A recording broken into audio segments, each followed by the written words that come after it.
E quem beija a palavra de Deus, beija o próprio Deus, já dizia Santo Agostinho. Então vamos pedir que esse Espírito Santo, nesse lindo clima que estamos vivendo, Pentecostes, que esse Espírito Santo nos dê o dom da sabedoria, da compreensão, e que essa palavra que nós acabamos de ouvir possa ser guardada, assimilada em nosso coração, e de nossa parte vamos fazer todo o compromisso, o propósito de vivenciá-la, de colocá-la em prática. Amém? Na primeira leitura, meus amados, minhas amadas, nós estamos aí lendo o livro de Tobias. Interessante o livro de Tobias lá no Antigo Testamento, O Tobias, ali a gente revela, a história aí aparece em Tobias a história do arcanjo Rafael. Deus cura, A história interessante de Tobias, um homem judeu lá no Antigo Testamento, uns 200 anos antes de Cristo, mais ou menos, deportado lá pelos opressores, enfim. E aí ele foi acusado diante do rei por duas coisas. Ele era um homem muito justo, muito correto, E quando o rei, o soberano lá matava os judeus, ele fazia de tudo para dar uma boa sepultura, sepultura. E aí ele foi acusado, quiseram matá-lo também, ele teve que sair com a esposa, com o seu filho, o filho Tobias, enfim. Então ele foi perseguido e depois ficou cego. Então, dois grandes problemas assim que ele enfrentou. E é interessante que é uma grande lição de vida que esse livro de Tobias nos ensina, que ele é comparado mais ou menos ao livro de Jó. Diante das tribulações, presta atenção agora para você, hein?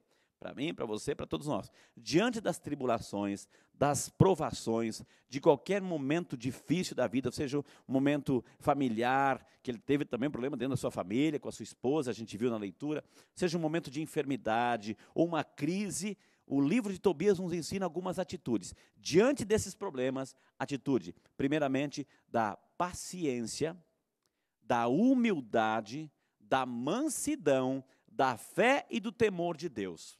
Diante de qualquer problema que você possa enfrentar, se espelhe em Tobias. Diante de qualquer dificuldade, em lugar de blasfemar, encontrar culpa nos outros, enfim, diante de qualquer problema, principalmente, acima de tudo, a paciência, a humildade, a mansidão, a fé e o temor de Deus. Essas ferramentas, essas armas para vencermos qualquer dificuldade que, porventura, pode nos aparecer, e eu digo para você, vão aparecer. Paciência, mansidão, humildade, fé e temor de Deus. Amém?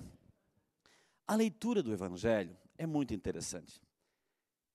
São Mateus também, ele explicita lá no capítulo 21, 22, 23 do seu livro, e Marcos também pega, aliás, os três evangelistas, Mateus, Marcos e Lucas. E é interessante que eles querem o motivo para acusar Jesus. Eles querem uma palavra que seja que Jesus dê motivo para eles terem argumento para lá nas autoridades condenar Jesus. E aí a gente sabe que três grupos se apresentam para questionar Jesus. A gente vai ver um dos grupos hoje, os herodianos. Três grupos. Os saduceus, que não acreditam na ressurreição, vão colocar uma situação para Jesus, e aí os fariseus vão perguntar para Jesus qual é o mandamento maior. Mas hoje aparecem os partidários de herodianos. E eles colocam Jesus numa cilada, uma cilada de verdade. É justo pagar o imposto a César? É justo pagar o imposto a César? Perguntam para Jesus. E Jesus percebeu a cilada. Porque se Jesus dissesse assim que não é justo pagar imposto, ele já teria um argumento para, diante das autoridades, assim, olha, esse homem é um subversivo, está dizendo para a multidão não pagar imposto. Imagina, as autoridades vinham para cima dele. E se Jesus dissesse assim, é justo pagar o imposto? E aquelas pessoas pobres, simples, que não têm nada para comer, muito menos uma moeda para pagar imposto. Então Jesus se viu diante de uma cilada. Se ele dissesse que sim, uma consequência. Dissesse que não, outra consequência. E aí Jesus, ele tem uma sacada fantástica. Uma sacada santa. Ele chega a dizer assim, ele pede uma moeda. Quem tem uma moeda de R$1 aqui? Rapidinho, eu estou perguntando agora, quem tem uma moeda de R$1? Um realzinho.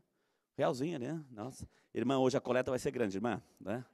Hoje a coleta vai ser grande. Opa, já pegou aqui, Uma moeda. Olha, eu costumo, quando chega esse evangelho, pegar uma moeda, mas eu não costumo devolver, tá? E aí, Jesus, ele pega uma moeda, Eu tenho aqui uma moeda de R$1, a gente aqui está acostumado assim, com cara e coroa, já dá um close aqui. Aqui a moeda de R$1, que todo mundo tem, R$1 aqui. Eu vou virar devagarinho para não cair. E aqui tem uma... Opa, está de ponta cabeça. Né? Aqui tem uma imagem aqui, né? A imagem aqui. Ok, essa é a nossa moeda. Está escrito República Federativa do Brasil, etc., R$1. Que maravilha. Mas, na época de Jesus, não era esta moedinha. E eu fui pesquisar e consegui 2 fotos de 2 moedas da época de Jesus. Vamos colocar na tela, por favor? Olha aí, pode olhar para a tela. Estão vendo lá? Está escrito lá Diocleciano, Augustus. Né? Augustus. Tem uma outra moeda também. Essa era a moeda da época de Jesus. Olha lá. Augustus, Divos, etc. Né? Então, essa era a moeda na época de Jesus. Eu vou devolver a moedinha aqui. Ó. Vem pegar sua moedinha aqui. Né? Vai que, né? Vai que. Né? E, então, olha lá, está Augustus. Então, Jesus pega uma dessas moedas, dessa época ali, e pergunta de quem é essa imagem e de quem é essa inscrição. Na inscrição, nessa moedinha, volte a colocar a moedinha ali, estava escrito assim, Tibério César, filho divino do Deus Augusto. Ou seja, Tibério César, filho majestoso do exaltado César, né? Do majestoso César. Essa é a inscrição que estava na moeda de Jesus, naquela época. Então, Jesus pega, de que é essa moeda? Eles disseram para Jesus, de César. E aí vem a grande resposta de Jesus. Então, dai a César o que é de César e a Deus o que é de Deus. Aí que vem a grande sacada de Jesus. Assim, de quem é essa imagem?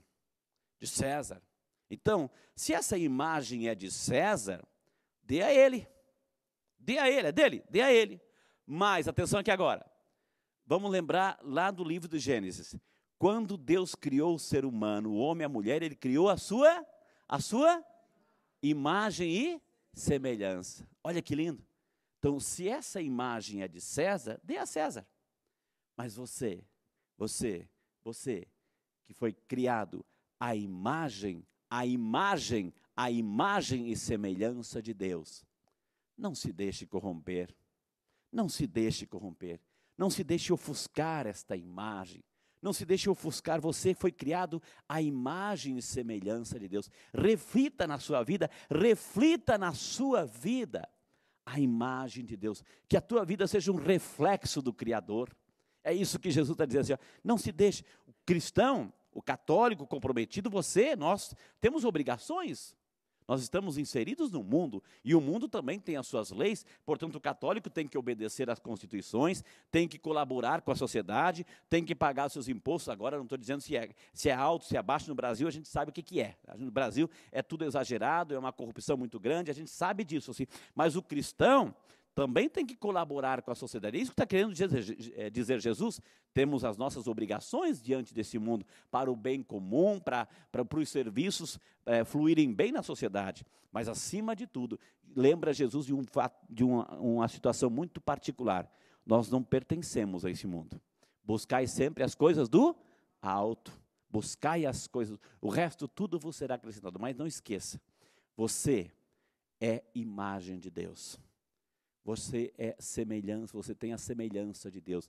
Então não deixe que a tua imagem, que a nossa imagem, está dizendo Jesus hoje, seja límpida, transparente, não seja ofuscada, manchada, suja.